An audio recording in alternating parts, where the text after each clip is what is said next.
1, 2, 3.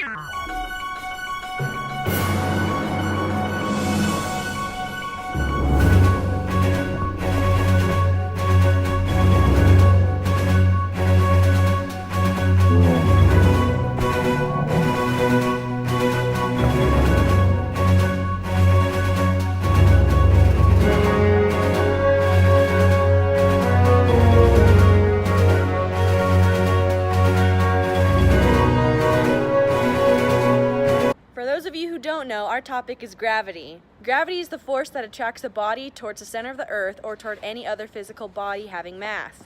That's why these kids hurt themselves while jumping off the stairs. We're going to be explaining gravity, anti-gravity, how it does and doesn't work, and some fun facts along the way. So when you're in an elevator and you're just standing and you're normal, your weight is the same. When you're in an elevator and you're going down, your weight will decrease. So when we go up, our weight is going to increase. So why are we in an elevator and all of a sudden if we're going up, our weight increases, but if we're going down, our weight decreases? This is because when we go up, we have more of a gravitational pull than when we are going down. That means there's less of a force bringing us down, and there's more of a force having to bring us back up. So you'd think that these two very different sized rocks would fall at a different rate, right? You'd think this one would fall faster because it's heavier. But if you drop one, it dropped at a decent rate. But when you drop both of them together, they fall at the exact same time. It's not because the weight brings them down at different rates, it's because gravity is at a rate of 9.8-ish meters per second. And so a fun fact about it, however, is that if something does fall slower than another thing, it's because of the surface area. The only reason this would fall slower than this one is if it had a much bigger surface area for the air resistance to catch, and that's why it would fall slower. So another interesting fact is that in a vacuum or in a space without any air resistance, the rock and the leaf would fall at the same rate.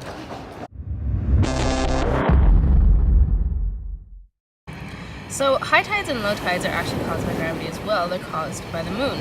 And since Earth is a sphere, and if the moon is out here, since it's primarily made up of water, whichever side the moon gets closer to at that point bulges outward. That's what causes high tide. Low tides are the points on either side of the Earth where the moon is farthest from, or from in between. So these parts are the high tides, and these parts are the low tides.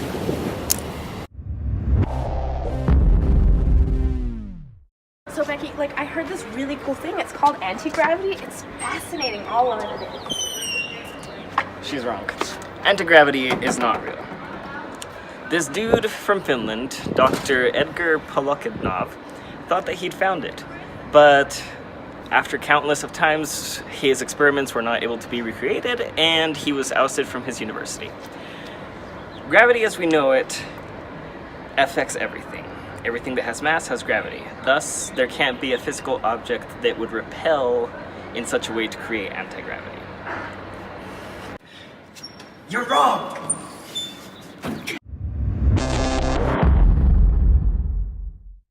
Fun fact, there are currently experiments going on in UC Berkeley to determine if antimatter possesses its own gravity, or anti-gravity.